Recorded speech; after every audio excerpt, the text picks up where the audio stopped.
So my name is Jorge Blay, and I work on numerous projects, one of which is amber and plant exudates.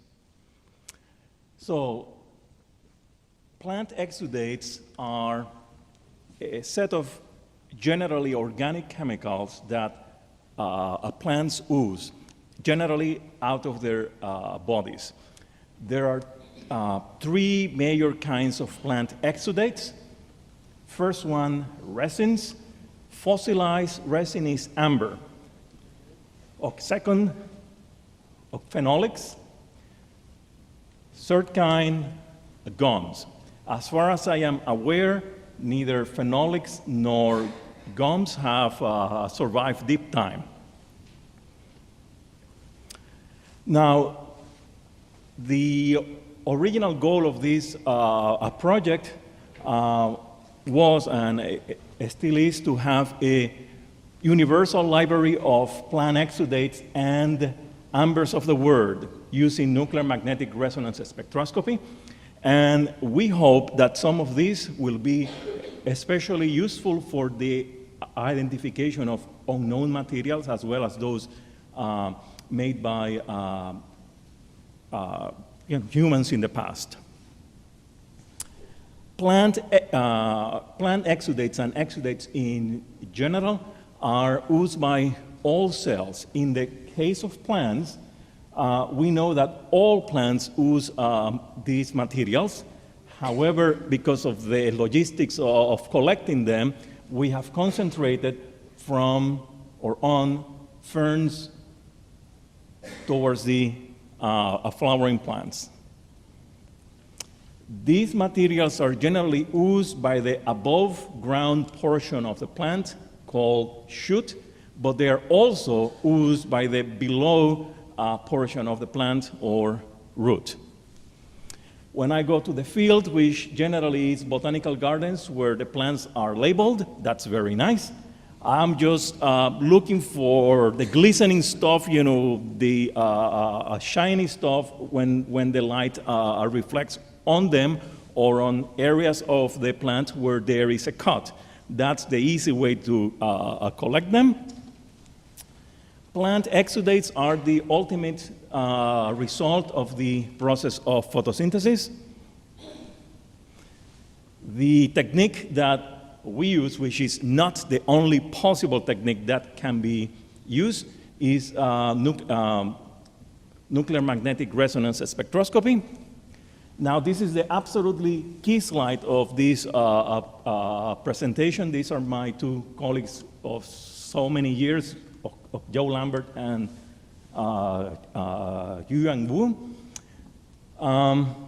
Depending where the peak is located along the horizontal axis, that's the basic module of exudate that we have. And when I say module, the implication is that we do not have, contrary to mass spectroscopy, we do not have chemical composition. We just have modules, basic building blocks, kind of like a Lego toy.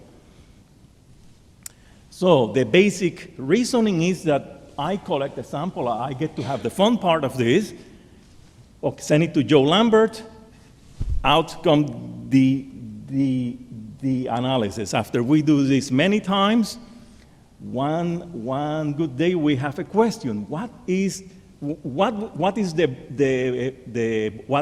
was the botanical origin of this unknown sample? I just send the sample out, and out comes the analysis, and very simply, visually, we compare one to the other. And hopefully, we have the correct answer.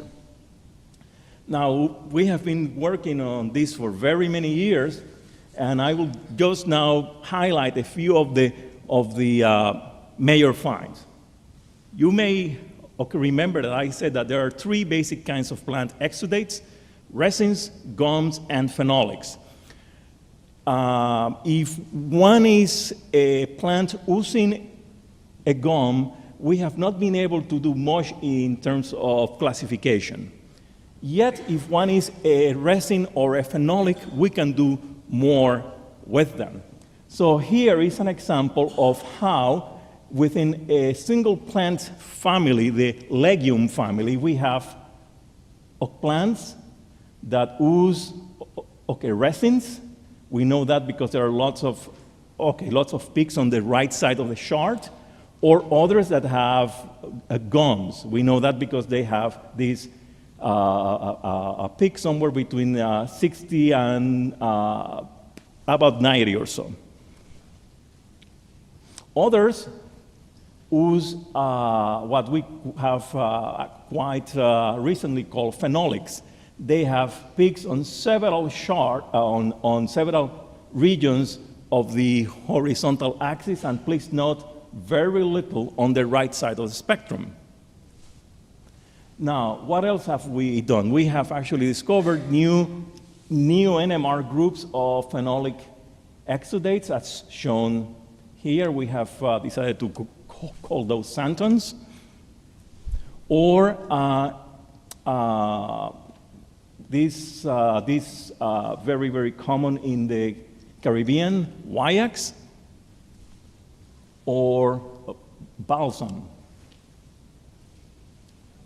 We have been recently studying circum-Caribbean ambers and plant exudates, and confirmed the find that they are all within the same resin category.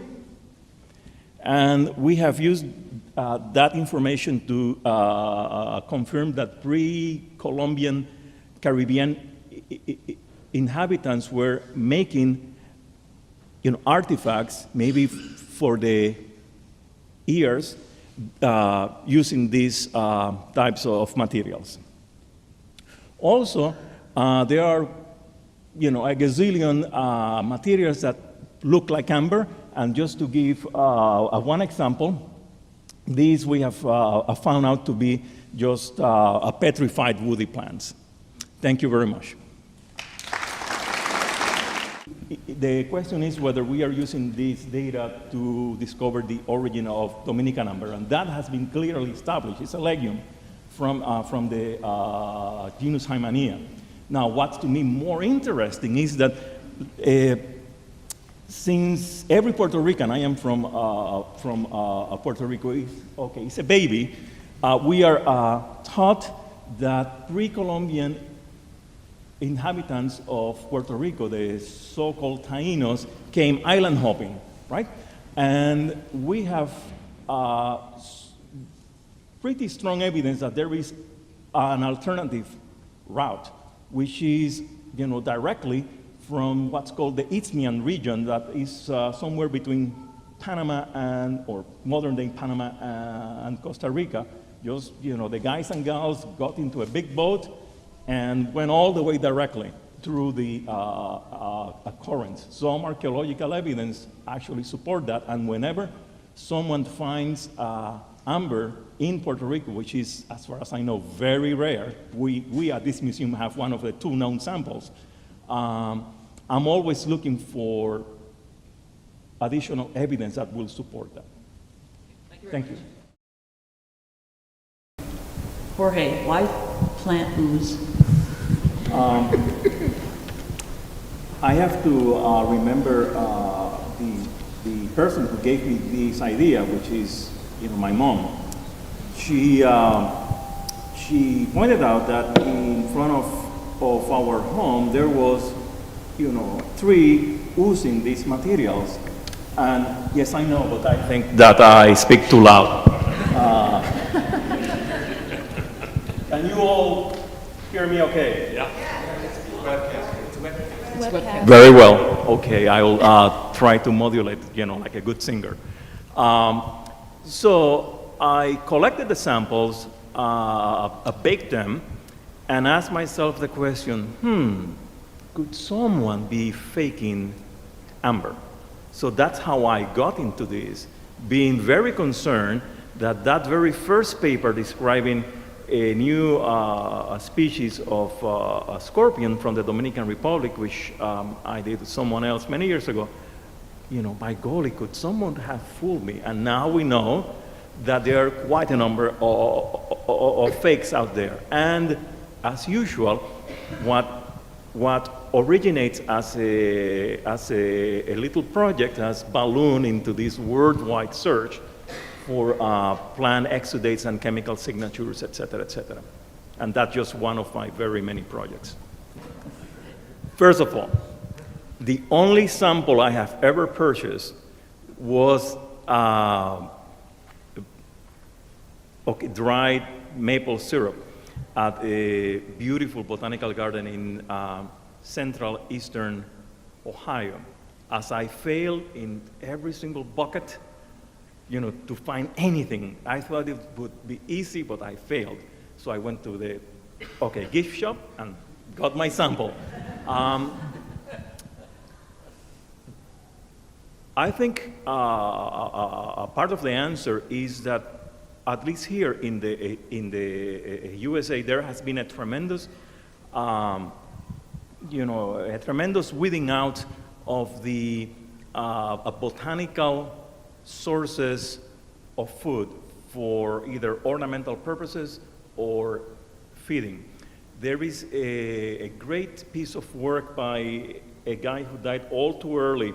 I think he was from Yale University, describing the horticultural massacring that took place in the early part of the 20th century in this country, whereby, just like in Puerto Rico, just a relatively speaking handful of plants are used for ornamental purposes.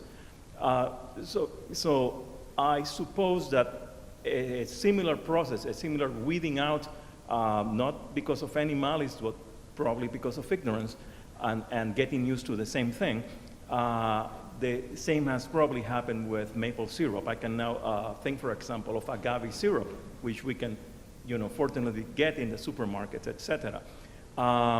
Just by trying to remember what, the tremendous abundance of genera that actually produce gums all over the planet, your question makes me wonder, are there other societies elsewhere that use, other gums for, sweetening stuff? I just don't know. Someone very recently, as recently as last week, asked me, Jorge, I want to produce a sweetened vinegar. What chips of wood should I use? And I answered, to him, I'm going to send you my paper on legume exudates. Just look at the little pink boxes. That means gum, producing plants, and maybe that would be part of your answer.